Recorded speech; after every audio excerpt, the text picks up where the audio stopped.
Señores, en esta oportunidad estamos con Ted Aguilar de Death Angel, que viene muy pronto a Latinoamérica con fechas desde Chile, Colombia, Perú, Ecuador, en todas partes. Así que vamos a conversar un ratito con él.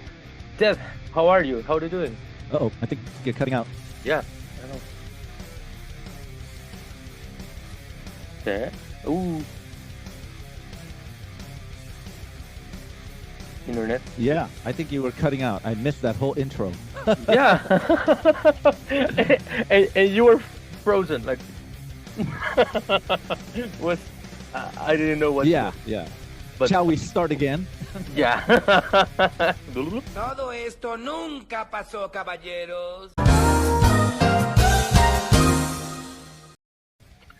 Señores, estamos con Ted Aguilar de Okay. Death Angel, que nos visitará en Latinoamérica muy pronto con fechas en Chile, Colombia, Perú, Ecuador, México, Brasil, Uruguay, Argentina, así que no se lo pueden perder donde quiera que estén. Ted, how are you? How are you doing? I'm doing well. How about yourself? I'm here with lots of heat today. I don't know why. Yeah, Yes. yeah. Yes. Summer is over. Yeah, it is. Well, this will be your first time here in South America since 2010. How are you feeling about it? Good. I mean, it's been a long time, but I'm feeling good. The rest of the band's feeling good. It's been over 13 years since we played there. And we're excited, man. We've always wanted to go back, but for some reason, it just didn't happen. But now it's happening, and we're excited. You know what I mean? We're excited. Yeah. And well, the date in Peru, the one that we are now talking about, it's with Amorphis. Yes. Did you play before with Amorphis, or will it be your first time, like the two? I'm sure we played. I know we played with them in Finland in 2022, a festival where they're from. We played a festival with them, and I'm sure we played with them many times at other big festivals in Europe. In European festivals, there's so many bands. I'm pretty sure we crossed paths, at festivals. But yeah, for a show, this is our first time playing like an actual show, a non-festival appearance. So. Yeah, and we met the guys. They're cool guys, so we're looking forward to it. It should be a fun show. It should be a fun show. Yeah, well, Latin American crowds are really intense with Very. metal. Yeah, especially with thrash and death melodic metal. So I think that crowd would be awesome. Yeah, you know what? What I noticed, and I've talked to people about South America, it seems like thrash, black metal, and death metal are very, very popular in South America. More like was it not that long ago? Maybe Godsmack was supposed to go there, but they canceled, maybe because of ticket sales or something. But, you know, it seems like some genres of metal are bigger than others in South America. Yeah, well, here in Chile, there's lots of death and thrash metal concerts going on and going on, and it's amazing. But, yeah, you say Godsmack, they canceled the tour because, well, low ticket sales. And yeah. It's like curious, but at the same time, it's like maybe I don't know the reason, but well, I'm into thrash metal, so yeah. Yeah. Well, I talked to Marcos Aguera like 2 weeks ago, and he told me that you guys are creating new music. How is that going on with you, especially? Well, right now, it's going good. We have a bunch of songs, a lot of skeletons. We spent the first 3 months of this year writing, like we didn't do any activity, just writing. And I actually saw Rob a couple of nights ago, and it's going well. So, I mean, there's a bunch of skeletons, as we call it. There's a lot of ideas that we're waiting for Mark to put some vocals on. But we're taking a break right now because I think next week we start rehearsals for South America, so we have to, all right, let's stop the writing. We got to get back and, put together a really good set list for South America and do the tour. Then when we come back, we'll, probably take, hold on. Ooh, my light. We'll probably take like a week off, then we go back into writing, which is kind of perfect timing. Excuse me. Mhm. You get light, which is perfect timing because when we get back from South America, Mark's going to be busy with Kerry King. Kerry King, yeah. So it's perfect timing because, while Mark's doing the Kerry King thing, we're going to be at home and just the priority is the new record. Great. You're really obsessed of like your gear, and I noticed that, well, some of your guitars were missing. Did you recover those, or are they lost forever? You know what? You want to hear something funny, but I'll just make it really quick about those guitars. They were missing, they were found, but they were just misplaced. I'll just leave it that way. Wow. Yeah, they're found, but they were misplaced. It was a user error on me. I'll explain to you when I see you. Okay. Okay. I will wait for that. Yeah. Count on it. Yeah. So, Yeah. and then, I was worried because it was like, I love that guitar with the LED thing on the inlays. Yeah. Yeah. Oh, wow. I'm not bringing it to South America, though. I'm not bringing it to South America. Just in case, you never know. You know what I mean? Yeah. It's just one of those things like, oh, man, that was one of my favorites. And, well, since we're here, I have no other interviews after you. So I'll be the first to hear this story. So, me and one of our guitar techs, Rob's guitar tech, we went down to the studio the other day, a couple weeks ago, because we had to suss out all the gear. What are we bringing to South America? We had to weigh it, do all the piece counts, all the promoters, and like, we need to know what you're bringing. So we went down to the studio, started getting everything ready, what we need to bring to South America. And we were getting it ready. Then I had to go grab something from the other end of the room, and one of my cases was there, and I moved it, and I go, this case seems so heavy. I opened up the case, and it was there. It was one of the cases I didn't look into when I got back. No. So it's a long story, but that's a short story. It's been sitting there since September, and it was just a case. I was like, oh, it's there. And I just finally opened it like a couple weeks ago. I go, oh my God, it's here. I'm so relieved and happy, but embarrassed at the same time. But I'd rather be embarrassed and have my guitars than not have my guitars. Yeah. So, yeah, you're the first to hear that story. Well, I'm so lucky to hear it. Because I was indeed worried about it. Yeah. Thank you. Thank you. Well, new music and everything. If you were not a musician, what were you doing right now? Wow, I don't know. Well, back then, if I wasn't a musician, I'd probably be, working on things like, I'm one of those guys that like to fix things, electronics and all that, because in between tours, quite a few years ago, when we're not touring, I used to work at a music repair shop and just fix amps and all that's in the interim. So those guys that like to fix things, maybe then, but now I don't know. If the band stopped now, I don't know what I'd do. Probably be into band management, or I'm always interested in lights because I like light shows, and I don't know. But probably I'd still stay in music, but maybe behind the scenes. Oh, right. Yeah. Ted, what is your favorite album with Dead Angel? Wow. Okay. Oh, wow. They all have different meanings. Let me separate it. Like the 80s, Act 3. The 80s, like the first, like the original lineup, Act 3 would be my favorite. When the band reformed from Art of Dying till now, each album, there's a special meaning for each album, but I would have to say, if two things. When it comes to the songs, I would probably have to say Evil Divide in terms of songs, but for the moment in time, what was going on in the moment, probably Relentless Retribution. Yeah. You know, because that album. That was the changing of the guard. That's when Will and Damien joined the band, and that's when we lost Den and Andy, and that's a time where, you know, when you lose two original members, that's really hard. Mm-hmm. You know, especially members have been there since the beginning. So that was a really tough time.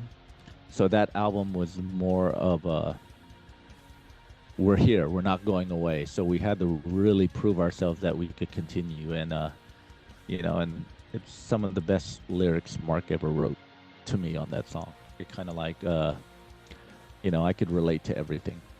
You know, it was just that moment of time, like, yes, okay, we're continuing.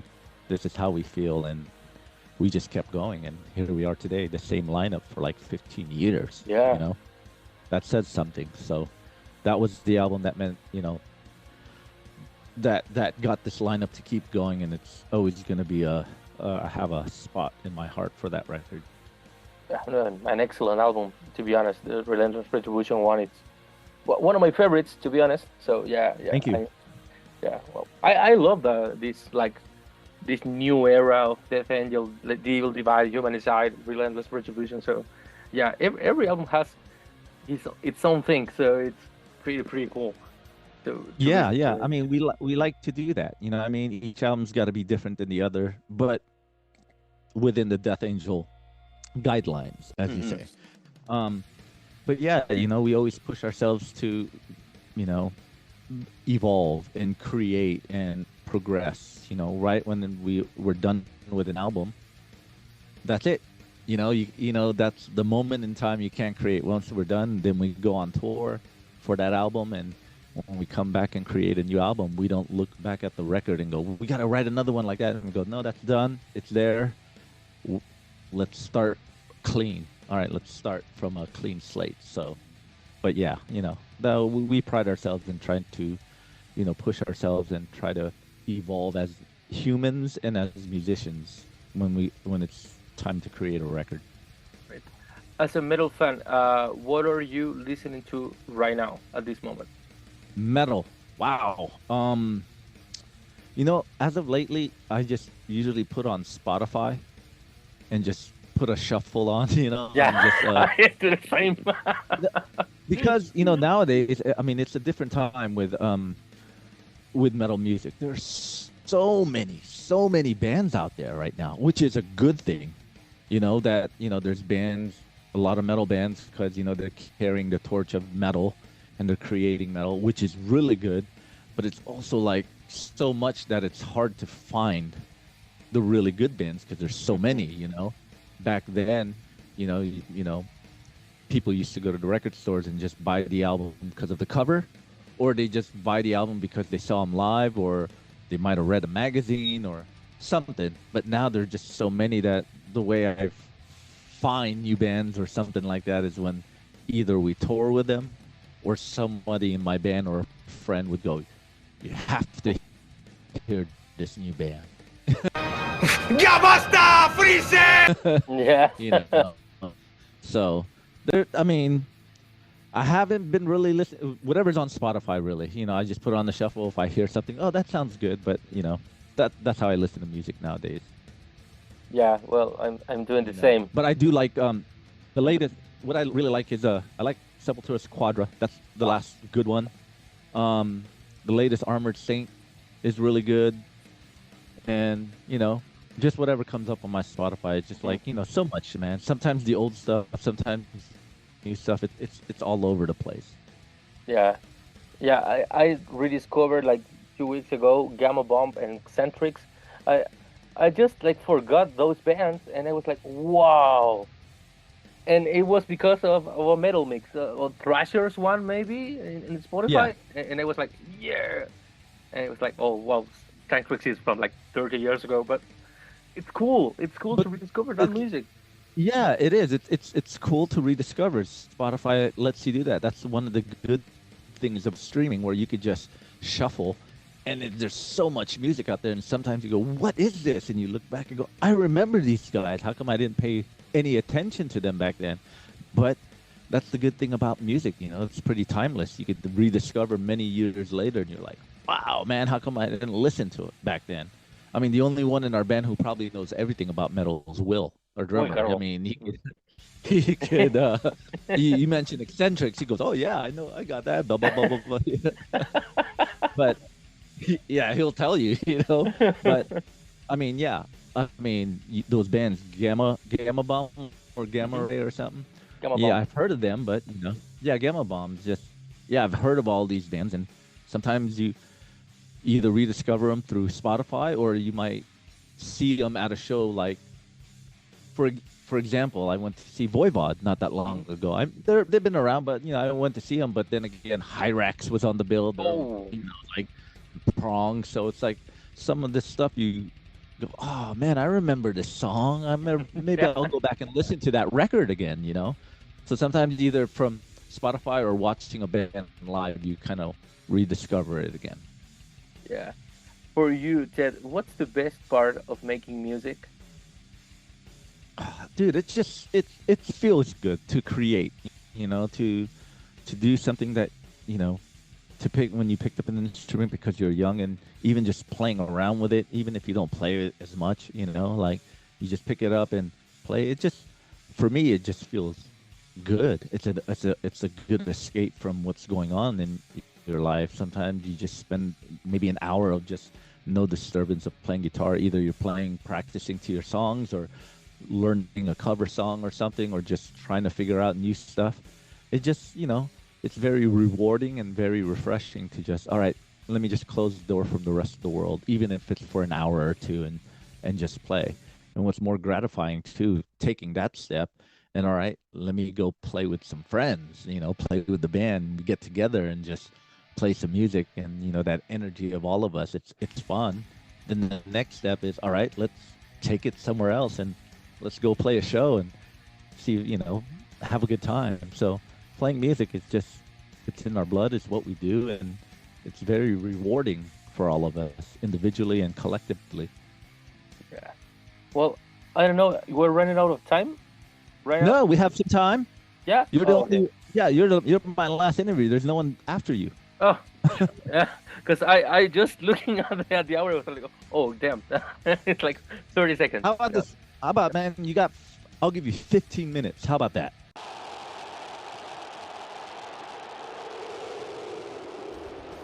Wow. Yeah, that's really cool. All right. Well, you are touring right now. Well, your tour starts in Chile with, well, the building is like a 3 stories building with exciter and bat, and then the next day you played on a really packed venue in Colombia, and then in Peru with Amorphis. Is there any surprises for these shows? There could be. I don't want to, spoil the surprise for everyone. I want everyone to, that's, we still want to keep things mystique, kind of secret, Nowadays, it seems like, Internet again. Play. So, we'll keep everything secret for now. Well, everything that you say, you were froze again. So, yeah, it will be a surprise indeed. it will be a surprise, because nowadays with the internet, if we tell everyone, the word spreads, and it's not a surprise. When they go to the show, it's like, okay, we already know they're gonna play that, and as of right now, we're not sure what we're gonna play yet. It's yet to be determined. When we get to rehearsals next week, Rob usually writes the set list, and I can tell you, Rob's really good at it. So the plan is at least play one song from each album. Oh, wow. Least. So, yeah. We're going to do our best to make that happen. I can just say that right now. No, that's great, because, the tour starts here in Chile, and, well, I post on my media these things like, Death Angel starts tour here, and it's going to Latin America, and there was one user, it's like, does anybody know the set list? And it was like, come on, the tour starts in Chile. like 2 weeks, in 2 weeks, and he was like, yeah, but I know if I need to know if they're playing this song. And I was like, okay, I'm gonna tell Ted or Mark and see I can I can make for you. And he was like, you are you really talking to them? What song was he asking for? I came for blood. Maybe. Oh, okay. Maybe. Yeah, It's okay. really high up on the list. We'll see how it goes. Yeah, he was so worried as well. This fan will be so happy. Yeah. Yeah. We'll see how it goes. Great. It all, you know, it all depends. It all depends on how crazy and loud they are. Put it that way. Yeah, that's cool. Yeah. Yeah. Yeah. I'll compromise. We'll Yeah. compromise. So- yeah, the crowd will be crazy here with Exciter, Bat, Oh, and then oh, you. that's gonna be, it's gonna be fun. Yeah. When you need to write music, where do you take your inspirations? Wow, inspiration could come from anywhere. It could come from, listening to music, walking around, going for a hike, talking to people, the places you visit. I mean, there's not one inspiration. It could be that when you write music at that time, you don't know it, but when you look back, you could go, oh yeah, I was listening to that. That's why it kind of sounds like that. Or I got that idea because I was talking to a friend, and that's just how they feel, and you kind of translate that into writing music. So inspiration comes from anywhere. It's kind of hard to pinpoint. Yeah, I mean, we're all inspired by and influenced, of course, by music, by certain heroes like the Iron Maidens, the Kiss, the Judas Priest. Of course, that's already in our blood. But when it comes to writing new stuff, sometimes listening to new music inspires you. Sometimes listening to music that is not metal inspires you, or just sometimes watching a movie inspires you. So inspiration comes from everywhere. Great. Well, I need to ask you this. What do you think about the Slayer reunion? Wow. Good for them. It's good for them. In the metal community of like, people are glad they're back and why are they coming back, whatever. And you know what? I think at the end of the day, it's good for metal, because Slayer is they're a big influence on a lot of people's lives and music. And there's a lot of musicians who started playing and started a band because of Slayer. So yeah, if they want to get back together because of whatever reason, good for them and good for the metal community, because they're a part of the big four, and it's everyone's still going, and Slayer was the first to retire, and who knows? Then as we're getting older, all these bands are starting to retire, and we have nobody else. But I'm happy for them. For whatever reason, they're back together. Okay, man, good for the metal, world. Yeah. Yeah. It was I was thrilled when they announced that. It was. Yeah. Oof. Yeah. Well, you guys recorded these Bastard Tracks live 3 years ago, maybe it was? Yeah. Yeah, well, in the pandemic. Are you guys willing to do like another streaming special, maybe when you're in the studio or something? Or that was like a once in a lifetime and that's it? Wow. Well, when we did that, when we did the Bastard Tracks, it was in 2021. Mm-hmm. And 2020, as you know, the pandemic, you couldn't do nothing in 2020. And we did our annual Christmas show live stream at the end of 2020. Yeah. And when 2021 started, we started looking ahead and go, well, are we able to tour? Are we able to do something? What are we going to do? And at that time, they said, well, there's going to be no touring maybe this year too. You know what I mean? Like, you're going to go another year without touring. So we decided, let's do another live stream, but we have to do something different. And so we decided, how about we do Bastard Tracks, songs we don't play, songs we barely play. Let's do something totally different. Because, when we're on tour, either we're headlining or going out and supporting people, people always ask us, why don't you play this song? how come you don't play that song? We love this song and this song, but sometimes when you're on a support tour, you only get like 45 minutes, and you want to play the best songs, like the hits, the songs people know and want to hear. And if you throw in a bastard track in there, people just, what is that? Only a few hardcore fans, the diehards will know. But when you're trying to attract a lot of people, they won't know that. You know what I mean? Yeah. So, and a lot of us in the band are big fans of bastard tracks from bands that we like.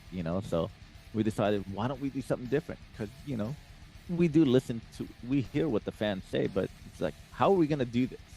How are we gonna, And so we decided, all right, let's do bastard tracks. So we came up with a set list.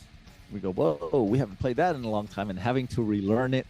Because, with all the other songs in the set, just say, for example, Seemingly Endless Time, Thrown to the Wolves, Voracious Souls, all the classics. Yeah. We're so used to playing that we could play it in our sleep.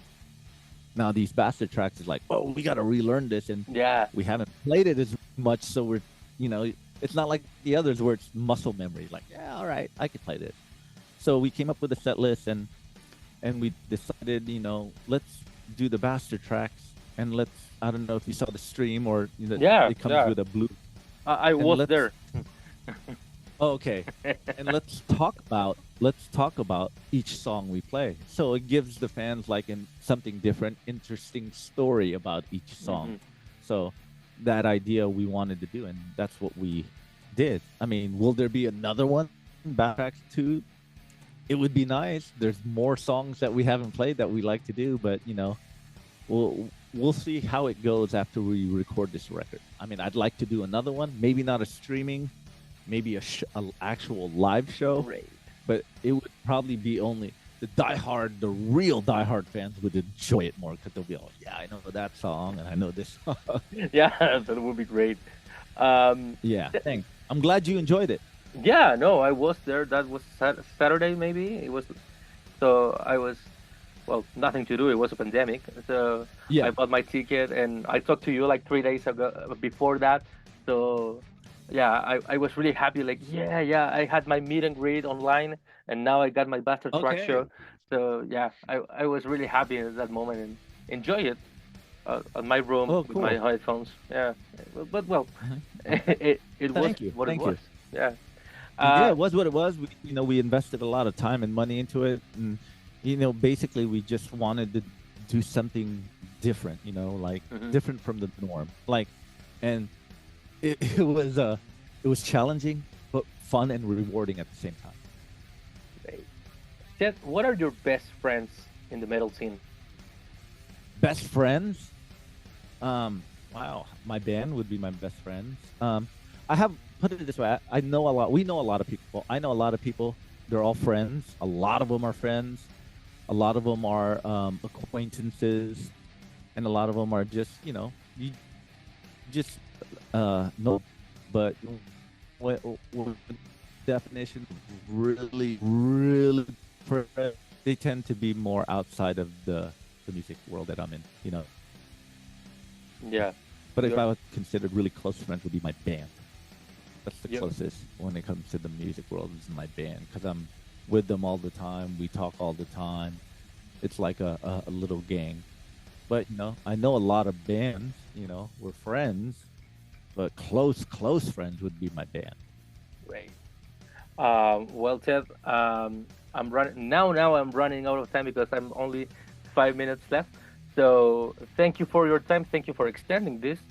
And well, what can Latin American fans expect from this Latin American Humanicide tour? Finally. Wow. It's going to be a good one. We're excited. We can't wait. It's been a little over 13 years.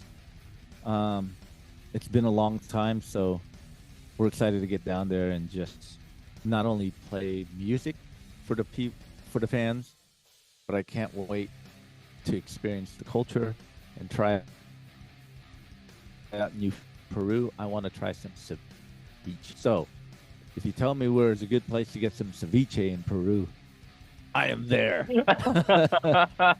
I will ask for that. I will ask for that, and I will tell you by Instagram or something. Yeah. Here in Chile, I can invite you to some ceviche places, but in Peru, I don't know. But my boss knows, so I'm gonna ask him. Okay. And I will tell you. Well, in Chile, I mean, we're gonna be in Chile, and just so you know, I'll let you know. On the day of the show, I might do a meet and greet for ESP at a music place. So I should know that yeah, soon. okay, the audio musica You know what I thing. mean? Just a quick meet and greet, 1 hour. Yeah. I think so. I don't know what music, but I'll let you know. Yeah. No, I think I know the place. I know I met Frank Bello there. Maybe it's the same place. Okay. They usually do meet and greets there. Yeah. So as soon as I know, we're gonna blast it all over our socials. So I'm going to do, if the meet and greet happens, in Santiago only. So if the meet and greet happens, I'm gonna do something really, really special. So I'm gonna bring some memorabilia for people to win. Ooh, well, it's gonna be on Monday. It will be a nice Monday here in Chile. Yeah. So what I'm gonna do is, on the 8th. Yeah. So if the meet and greet happens, I'm gonna make it special. Like I said, great. I'll pull out some shirts from some Death Angel shirts that I'll give away, some 8x10 photos, and maybe I'll have a few signed by every band member Bastard Track CD that I'll give away at the meet and greet. So, great. If it happens, I'll let everyone know. That's what I'm gonna do. Make it special for everyone in Santiago. Great. I don't have that one, so I will be like this when my other album. Yeah. We'll see, man. We'll see. Yeah. So, but yeah, we're everyone in Latin America. We're excited. We can't wait to get down there, play music. It's been a long time. It's been since October 2010, and we look forward to seeing everyone. And we just want you guys to go crazy, and let's have a good time, and let's live life. Great.